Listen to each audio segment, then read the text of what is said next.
Hello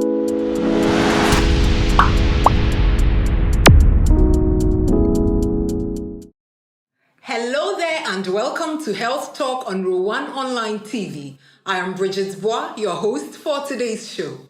This show is proudly sponsored by Kenandrew Educational Consult, Medent, Save Life Foundation, Rootmax Complete Health and Home Care Services, and Westside Medical Center. Today's topic for discussion is diabetes, a condition we may all have heard of but may not know much about. But before we get into the conversation, do well to subscribe to this channel, like, share, and comment on what you know on diabetes, and let's get talking. After the break, I'll introduce my guest for today. Stay tuned. Are you an undergraduate, or a degree holder, or a physician assistant, hoping to further your studies abroad? Do you wish to travel and work outside the shores of Africa, but do not know how or who to go to? Worry no more, as I present to you Kenandrew Educational Consult. At Kenandrew Educational Consult, we help our clients travel to countries such as Ukraine, Canada, USA, United Kingdom, Poland, Czech Republic, Germany, and many more. We are reliable, trustworthy, and always deliver on time. You can locate us at Mrs. Kujo, Bright Life Clinic, Takrady, or you can call or WhatsApp 0201 464 805 or 0205 266 613. Come and let's make your dream a reality.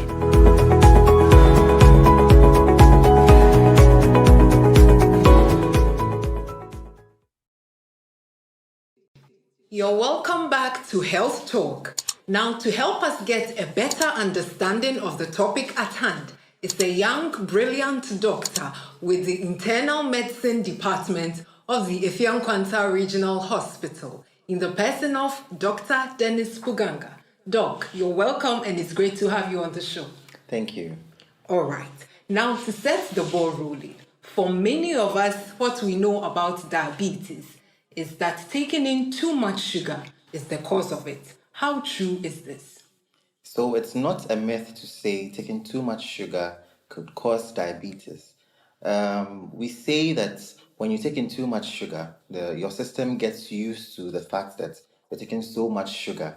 And it gets to a point where the insulin, which are hormones in your system, gets overworked. So it's like the receptors that are supposed to detect what is too much sugar become faulty. So at the end of the day, there's too much sugar in your system and insulin can't work. Right. So you mentioned insulin as a hormone in the body. What is the work of that in the body? So insulin is a hormone which is produced synthetically by an organ called the pancreas in our body. And what it does is to regulate the amount of sugar in our body. Right. So now that we've established the fact that taking in too much sugar can actually cause diabetes, what really is diabetes? Okay, so diabetes can be described currently as a metabolic condition which comprises of hyperglycemia, which is an elevated blood sugar level, and it also consists of insulin resistance and then insulin insensitivity. So it means that there's insulin resistance and then there's insensitivity of your receptors to the insulin. Right. So at what particular age can someone get diabetes? Is it limited to the old age or the young can also get it? Diabetes is not limited to age, but based on the types of diabetes, we could have people developing diabetes in old age, which is common, very common, and mostly that is the type 2 diabetes that we have. Right. So you mentioned the type 2 diabetes. Now take us through the types of diabetes and the symptoms there are. So we basically do not have a number. We wouldn't say we have like 3 types of diabetes, 4 types of diabetes, because like I said, it's a metabolic syndrome and then it keeps on evolving day in, day out. But currently we have the type 1 diabetes, type 2 diabetes, and gestational diabetes. We also have something we call the maturity onset diabetes in the young. So these are basically what we deal with when we talk of diabetes. Okay, so give us a fair idea of what causes these types of diabetes?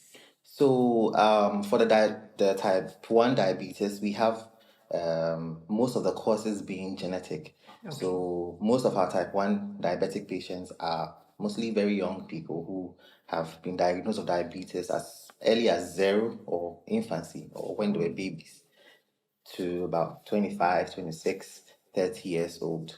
Yeah, so that's our type 1 diabetes, and the cause is basically genetic. But for most of our type 2 diabetes, they have a genetic predisposition and an environmental cause. So when I say environmental, basically lifestyle. So people who take in a lot of alcohol, people who take in a lot of, who smoke a lot, and people who are obese, basically lifestyle. Now, you made mention of gestational diabetes as a type of it. Throw more light on that for us.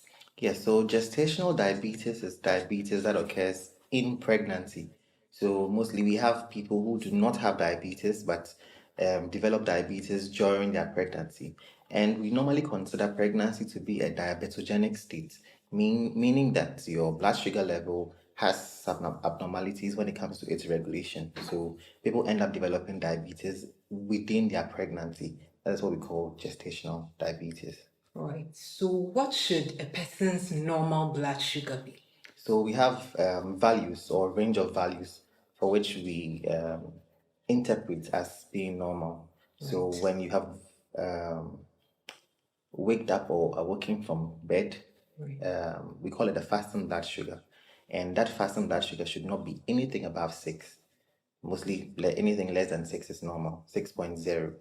And then we have our random blood sugar, which ranges from between 6 to 11. So anything below 11 is good. Anything above 10.9 is considered abnormal. Right. So, with a person who doesn't have diabetes, is it okay to just eat anything provided it is sugar free? Well, so when you say sugar free, are we looking at what we term calories or not? Because when you look at the whole pathogenesis of diabetes, we are looking at how many calories you're taking in and how you are burning off the calories at the Right. end of the day. Right. So whatever that you are eating, you need to consider the calories, be it sugar free or not. Okay. So, it matters for us to consider what we are taking into the body. Very important. Right. So, how does one know that I have diabetes? Most of the time, you may not be able to tell by way of your signs and your symptoms because diabetes is more or less like a very slow and a silent disease till you have started developing some complications. That is when the disease will begin to show forth or manifest as signs and symptoms. But commonly amongst the signs and symptoms are people who are always hungry after eating, people who are always thirsty after drinking water, and people who urinate frequently and a lot. We call them the P's: polyuria, polydipsia, polyphagia. So, viewers, it is important that we take absolute care of ourselves because diabetes may silently kill you. Okay, now can diabetes cause other illnesses? Yes, diabetes has the propensity to cause other illnesses Such as? because we term diabetes as an immunocompromised state, meaning your immune system is brought down when you have diabetes. So you become susceptible to a lot of other infections, be it any form of infection, a urinary tract infection, and others, not considering the complications of diabetes itself, but diabetes can put you at risk of other conditions. Right. Can this condition be treated or managed? Yes, diabetes can be managed, and should I say, can be treated. So when we look at the whole pathogenesis of diabetes, as I mentioned earlier, when your insulin, the cells in your body that produce the insulin, gets destroyed, we call them the beta cells that are found in your pancreas. When these cells get destroyed, these cells do not regenerate. So what happens is that it's the permanent damage that has been done. So what happens now is we need to control and manage the condition. But there are people in which the beta cell damage has not gone so much, so we are able to help them recover some of their beta cell function. And in those people, we can say diabetes can be treated in them because it gets to a point where their blood sugar becomes very normal. Is this condition contagious such that if somebody has it, I have to be careful of the person? Not at all. Right. Dr. Puganga, is it always the case that a person is at a higher risk of getting diabetes if the parents have this condition? Yes, technically, as long as you have one of your parents, we call it first generation family inheritance, where you have one of your parents who has diabetes, be it type 1 or type 2, you stand at very high risk of also having diabetes. Right. So for this person, what do you advise that he does? So the advice for people who have one of their parents having diabetes is to monitor their lifestyle, watch what Right. they eat, like what they eat, their weight, make sure they do not develop hypertension or any other thing. So most of the time, it's just the lifestyle. Right. Talking about what you eat, if a person has diabetes, what is he supposed to take in? So as I mentioned earlier, it's very important to be careful about your calorie intake. Sure. So calories most of the time from carbohydrates and some proteins would give you very high intake of calories. So you need to be careful with what you take. Um, Most of the time, we advise diabetic patients to be careful about their intake of carbohydrates. More of their meals should be vegetables and fruits.